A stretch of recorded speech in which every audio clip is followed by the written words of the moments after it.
आप सभी का हमारे YouTube चैनल ज्ञान बिंदु पर हार्दिक अभिनंदन है। इस वीडियो में हम आपके लिए प्रस्तुत कर रहे हैं वसंत भाग 1 श्री केदारनाथ अग्रवाल जी द्वारा रचित कविता वह चिड़िया जो का सार और उसका प्रश्न अभ्यास। प्रिय बच्चों, पिछली वीडियो में इस वीडियो के पार्ट 1 भाग में आप इस कविता का सरलार्थ अच्छी तरह से समझ चुके होंगे। फिर भी अभ्यास कार्य प्रश्नोत्तर करने से पूर्व इसका सार रूप में मैं आपके समक्ष चित्रण कर देता हूं, जिससे कि आपको प्रश्नोत्तर समझने में आसानी होगी। वह चिड़िया जो चोंच मारकर दूध भरे जुंडी के दाने रुचि से रस से खा लेती है, वह छोटी संतोषी चिड़िया नीले पंखों वाली मैं हूं। यहां पर कवि कहते हैं कि जो छोटी सी चिड़िया है जो चोंच मारकर ज्वार के दाने खाती है, जुंडी ज्वार, वह संतोषी और नीले पंखों वाली चिड़िया मैं हूं, मुझे अन्न से बहुत प्यार है। वह चिड़िया जो बूढ़े वन बाबा के लिए मधुर सस्वर गीत गाती है, रस उड़ेल कर गाती है, वह मुंह बोली नीले पंखों वाली छोटी चिड़िया मैं हूं, मुझे वनों से, विजन से, सुनसान जंगल से बहुत प्यार है। वह चिड़िया जो चढ़ी नदी का दिल टटोलकर, यानी उफनती नदी में से चोंच भरकर जल ले जाती है, गर्वीली चिड़िया, वह नीले पंखों वाली चिड़िया मैं ही हूं, मुझे नदी से बहुत प्यार है। इस प्रकार कवि ने अपने स्वभाव को नीले पंखों वाली छोटी चिड़िया के रूप में प्रस्तुत किया है। आशा है आपको सार रूप में पुनः इसका सरलार्थ समझ में आया होगा। तो आइए अब इसका अभ्यास करते हैं। प्रिय बच्चों, अभ्यास कार्य में कविता से पहला प्रश्न इस प्रकार है। कविता पढ़कर तुम्हारे मन में चिड़िया का जो चित्र उभरता है, उस चित्र को कागज पर बनाओ। तो निश्चित रूप से यह प्रश्न आपको स्वयं करना होगा, लेकिन उस प्रश्न में वो भाव झलकने चाहिए। यहां पर दूसरा प्रश्न है, तुम्हें कविता का कोई और शीर्षक देना हो तो क्या शीर्षक देना चाहोगे? उपयुक्त शीर्षक सोचकर लिखो। प्रिय बच्चों, इस कविता का शीर्षक है वह चिड़िया जो। इसके अलावा इसके अन्य भी कई शीर्षक हो सकते हैं। नीले पंखों वाली चिड़िया, गर्वीली चिड़िया, और विजन से प्रेम करने वाली चिड़िया, नदी से प्यार करने वाली चिड़िया इत्यादि इसके कई अन्य शीर्षक भी हो सकते हैं। प्रिय छात्रों, अब हम प्रश्न नंबर 3 की बात करते हैं। प्रश्न नंबर 3 है, इस कविता के आधार पर बताओ कि चिड़िया को किन किन चीजों से प्यार है। इसका उत्तर इस प्रकार हो सकता है। प्रिय छात्रों, हमने जैसा कि कविता में पढ़ा, इसका उत्तर मैं आपके समक्ष प्रस्तुत कर रहा हूं। वह चिड़िया जो ज्वार के दानों से बहुत प्रेम करती है, संतोषी है, उसको अन्न से बहुत प्यार है।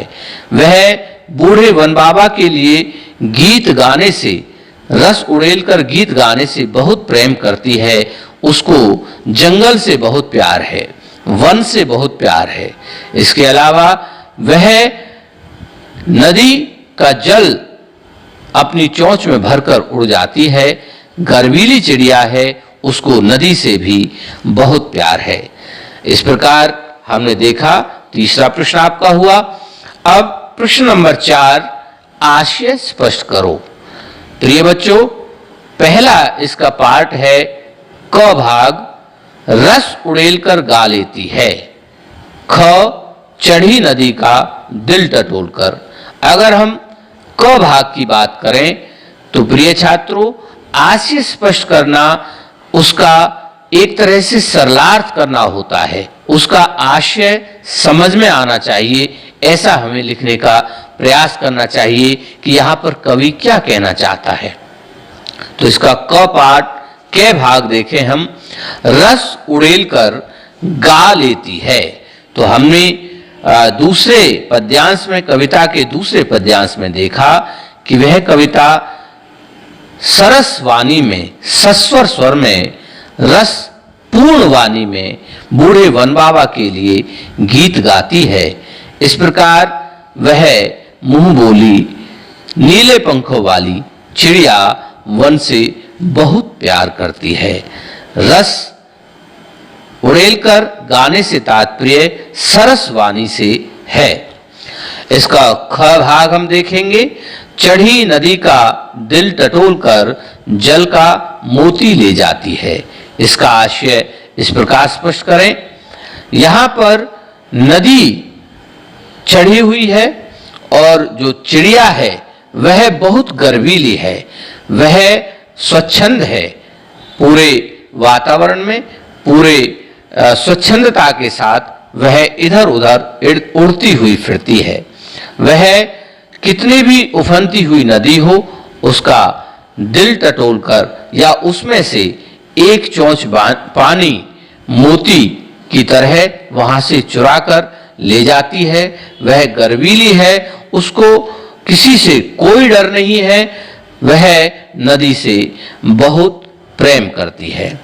प्रिय बच्चों, इसके बाद अगले जो प्रश्न हैं वो अनुमान और कल्पना के आधार पर है, जिसमें कि पहला प्रश्न है, कवि ने नीली चिड़िया का नाम नहीं बताया है, वह कौन सी चिड़िया रही होगी?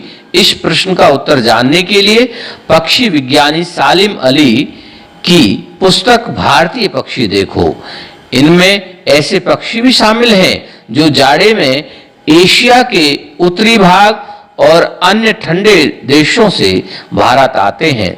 उनकी पुस्तक को देखकर तुम अनुमान लगा सकते हो कि इस कविता में वर्णित नीली चिड़िया शायद इनमें से कोई एक रही होगी। यहाँ कुछ चिड़ियों के नाम दे रखे हैं, नीलकंठ, छोटा किलकिला, कबूतर, बड़ा पतंगिरा। तो आपसे आग्रह है कि भारतीय पक्षी सालिम अली जी की जो पुस्तक है उसको यथाशीघ्र पढ़ने का प्रयास करें। यहाँ पर दूसरा प्रश्न है, नीचे कुछ पक्षियों के नाम दिए गए हैं, उनमें यदि कोई पक्षी एक से अधिक रंग का है तो लिखो कि उसके किस हिस्से का रंग कैसा है। जैसे तोते की चोंच लाल है, शरीर हरा है। तो यहाँ सभी छात्रों से आग्रह है कि इन पक्षियों के चित्र देखें और उनके विषय में लिखें। तो अगला प्रश्न, कविता का हर बंद वह चिड़िया जो से शुरू होता है और मुझे बहुत प्यार है पर खत्म होता है। तुम भी इन पंक्तियों का प्रयोग करते हुए अपनी कल्पना से कविता में कुछ नए बंद जोड़ो। तो प्रिय छात्रों, कविता बनाना हर हृदय की कल्पना होती है, हर हृदय में कुछ ना कुछ कल्पना होती है। तो आप ऐसा प्रयोग करके देखें, ये निश्चित रूप से आपके हृदय में छिपे हुए कविता के प्रति प्रेम को प्रकट करेगा। इसका अगला प्रश्न है, प्रश्न नंबर 4, तुम भी ऐसी कल्पना कर सकते हो कि वह फूल का पौधा जो पीली पंखुड़ियों वाला महक रहा है मैं हूं, उसकी विशेषताएं मुझ में हैं। फूल के बदले वह कोई दूसरी चीज भी हो सकती है जिसकी विशेषताओं को गिनाते हुए तुम उसी चीज से अपनी समानता बता सकते हो। ऐसी कल्पना के आधार पर कुछ पंक्तियां लिखें। तो मैं समझता हूं निश्चित रूप से आप फूल या किसी अन्य जो भी चीज आपको अच्छी लगती है, ऐसे किसी पक्षी, किसी पौधे, किसी पेड़, किसी के ऊपर इस तरह से वह मैं हूं, इस तरह से आप कल्पना के आधार पर कुछ पंक्तियां लिखने में समर्थ होंगे। मैं आशा करता हूं कि आपको इस पाठ का अभ्यास समझने में मैं सक्षम रहा होऊंगा। आपके सुझाव पुनः आमंत्रित हैं। आप बने रहिए हमारे YouTube चैनल ज्ञान बिंदु के साथ और इस चैनल को सब्सक्राइब करें बेल आइकॉन को दबाएं, लाइक करें, शेयर करें, जिससे कि आप अन्य विस्तार से अन्य वीडियोस, अन्य अपने पाठ्यक्रम से संबंधित वीडियो देख सकें। धन्यवाद।